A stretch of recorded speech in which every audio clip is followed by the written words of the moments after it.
to 19. Fall to 1-5 on the season. What do we say when the Saints are playing? Who dat? Gosh darn right. Who dat forever, who dat for life. But there's some frustrations building watching this team play, most notably with this team's pass catchers who don't seem to want to do a darn thing to help Spencer be better at his job, and that is really, really annoying. Saints lose 25-19. I thought the game plan going into this was good in the first half. It was pretty clear that, hi, Drew, the Saints were going to possess the football and let their offense be part of the defense. Hi, Drew. And you had first half, you had 18 minutes time of possession. I mean, that was clearly part of it. Rattler was efficient. He was dinking and dunking down the field, except for the 53-yarder on the first possession to Olave, which I got some thoughts on Olave here in a sec. I'm about to tee off on Chris Olave. But hi. But they were just dinking and dunking down the field and possessing the football. And unfortunately, you had drives stall out, and you were converting short field goals instead of touchdowns, but you couldn't get a freaking stop. And so, they score on their first two possessions. You finally get a stop when they went for it on a fourth down and had an errant snap, but then they went and scored a touchdown right before half and got the 2-point conversion. Daddy. Hi, Drew.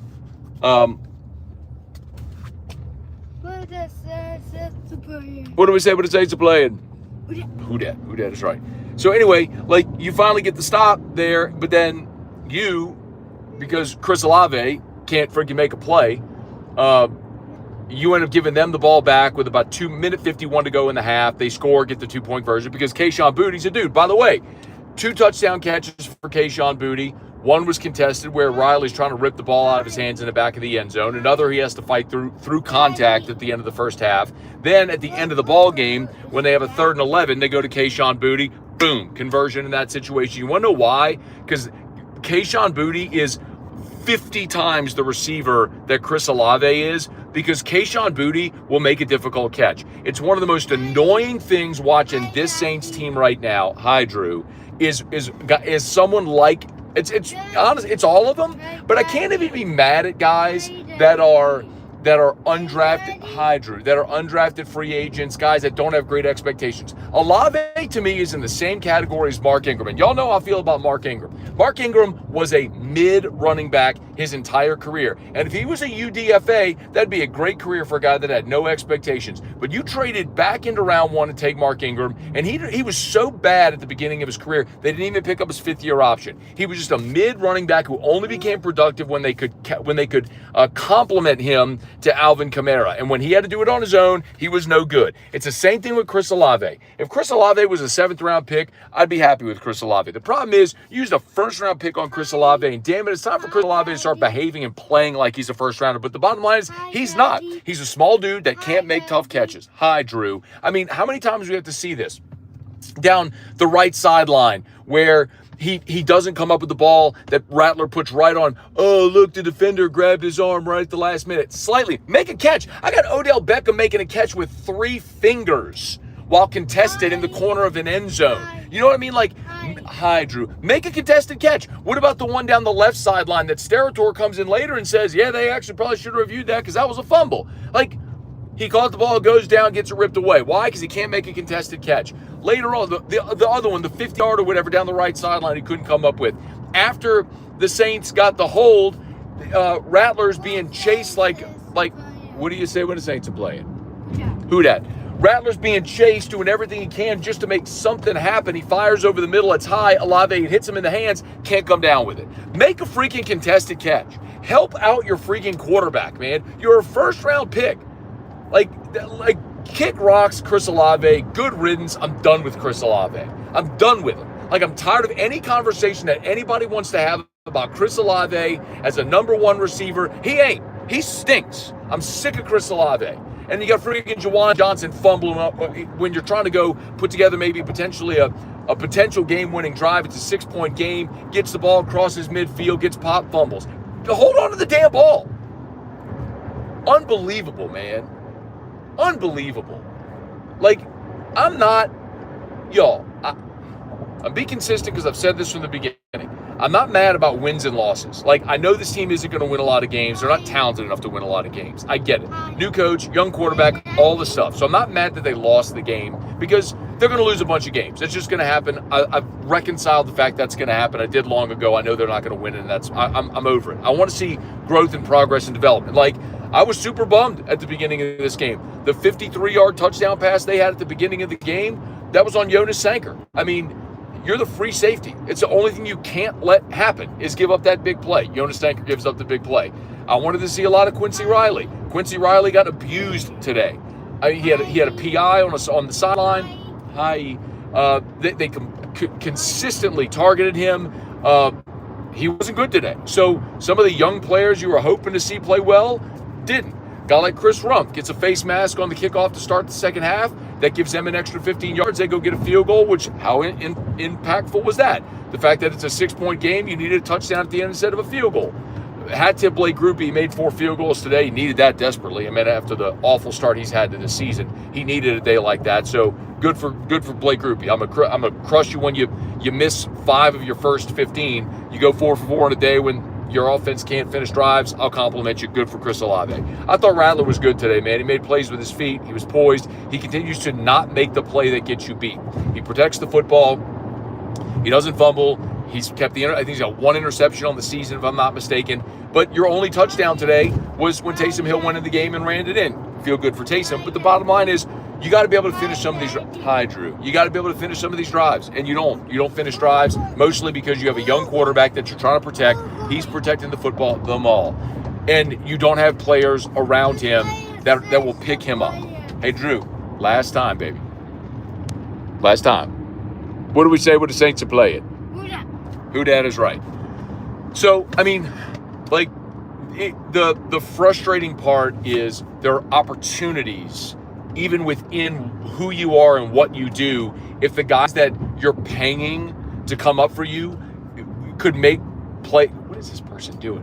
Could make plays when you need them to, and they don't. Like, it's not like you're asking Mason Tipton to go catch 7 balls for 126 and a score. I'm asking Chris Olave, your first-round draft pick, who you think is a number 1 receiver, to go be a number 1 receiver, and he can't do it because he stinks. Hi, Daddy.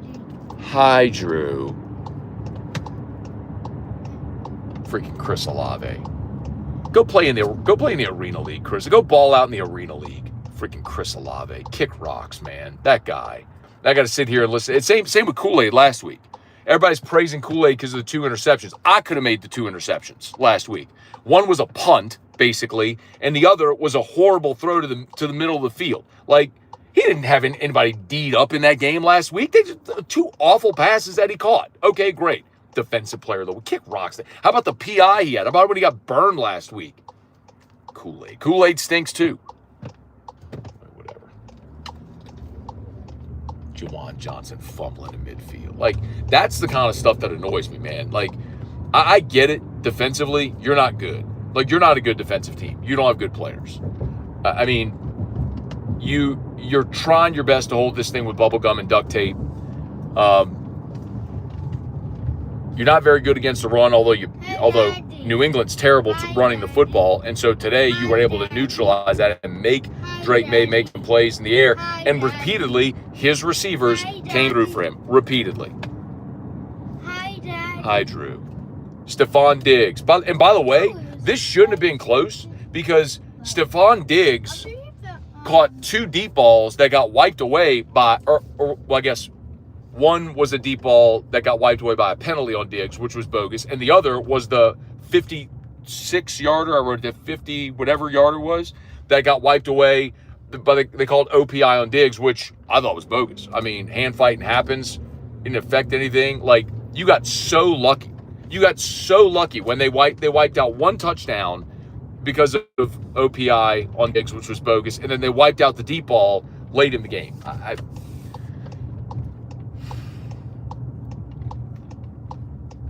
It's annoying, man. Losing the game isn't annoying. Watching guys who you're paying like star players not play like star players is annoying. Like, yes, I have a much greater expectation on Chris Olave and Trevor Penning because you're a first-round pick, and Kelvin Banks. That I have much higher expectation on the Kool-Aid on these guys than I do a UDFA who's out there just trying to give you some reps. Lesson of the day today, Chris Olave stinks. Other notes. We're at the mall, baby. You let him convert a 4th and 3 on the 14-yarder to Diggs. Even look, you came up in a spot. Bullard came up with the big TFL, and they had to delay a game. So you forced the short field goal. That was one good spot.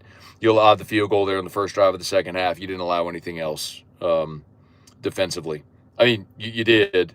They completed a 52-yarder. They got wiped away because of OPI, which was bogus. But even still, I mean, when you're trying to get back in this game, it's 25-16. Your defense gets a hold, forces a 3-and-out. Olave drop, false start on Eric McCoy. You give up a sack. You got to kick a 54-yard field goal. That's what I'm talking about. That's the kind of stuff that annoys me. Like Olave drop, false start on Eric McCoy. Those are dudes you're counting on to be leaders and key contributors to your team, and those guys let you down. The 3rd and 11, when they get the 16-yarder on Quincy Riley, that's a bummer. I want more out of Quincy Riley as a rookie, but I get some growing pains there. Juwan Johnson fumbling, you're paying Juwan Johnson. Like, Juwan Johnson, the UDFA, I can tolerate a fumble. Juwan Johnson, the guy who you've paid, I can't tolerate the fumble. By the way, someone just said, why do we get Vele? Like, that's another one. How about Vele?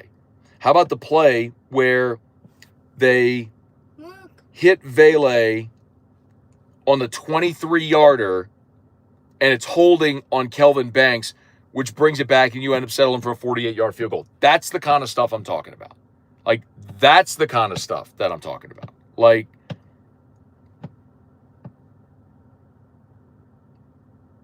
when you are paying first-round players, when you have a greater expectation on these guys. That's just the way it is. And you should hold them to that expectation. Whatever. So now you're 1-5, and now you got to go on the road to Chicago next week. I don't know what that's going to look like, man. That's the coach you wanted, Ben Johnson, and it's Caleb Williams who's starting to play better. I don't know. Someone said Rattler as a QB of the future is laughable. I don't know. I like everything that Rattler did a year ago. I can crumple up in a ball and throw in the trash can. I can take all that with a grain of salt. I can take because I understand Rattler was playing a year ago with a practice squad offense because of all the injuries. I'm not holding any of that against him a year ago. It's almost like clean slate with the starters this year, with the new coaching staff, new offense, clean slate. So let's see how it looks. And the thing about Rattler is he's not winning you games, but he's also not the reason you're losing. Like, he's protecting the football. He's managing the offense. Your defense, look, you went up to Buffalo and you gave up 31 points. You went up to Seattle and you gave up, what was the final at 41 to 40, whatever it was. Like your defense was awful in the first half, but they managed to hold New England to a field goal in the second half. Like, I don't think Spencer Rattler isn't costing you games. It is fair to ask, is there a player, though, who can make plays to get you over the hump? And that is a fair question to ask, and something the Saints are going to have to ask and answer. Like, is Rattler just a good game manager who can protect the football, who likely is just going to be a career backup? And that may be the answer for Spencer Rattler. It may be. Or will he eventually get to an inflection point in his career where he is the guy that can take over a game? Because he's not that right now. Like, Jackson Dart showed you against Philadelphia, he has the ability to take over a game. Drake May showed you last week in Buffalo, he has the ability to take over a game. We have not seen that from Spencer Rattler. Again, I'm not saying Rattler's the reason they're losing, but he's also But his inability to make big plays is what is also hasn't allowed them to win yet. He may, though. But I'm going to tell you, I don't put this on Rattler. Rattler put a beautiful ball on Chris Olave down the right sideline, couldn't come up with it. Rattler put a ball on Chris Olave to let him go make a play down the left sideline, catches it, fumbles it. Rattler puts a ball on Jawan Johnson, crosses midfield, fumbles. Like, that ain't on Spencer Rattler. That's on dudes you're paying and counting on to be playmakers who don't make plays. Eric McCoy with a false start. Kelvin Banks with a holding penalty. Put you behind the sticks. Those are the things that bother me. Not that they lost. It's those things that bother me. Because those are the guys you're counting on to help build this thing for the future, and those are the guys who continue to not make plays. So anyway, Saints fall to 1-5. Smash the like button, subscribe to the channel. Thanks for being there. We're going to go ride elevators here at the mall, get home and watch the rest of the NFL Sunday. So appreciate y'all for being there. Have a good one. Who dat? What do we say when the Saints are playing? Who dat? Who dat? See y'all.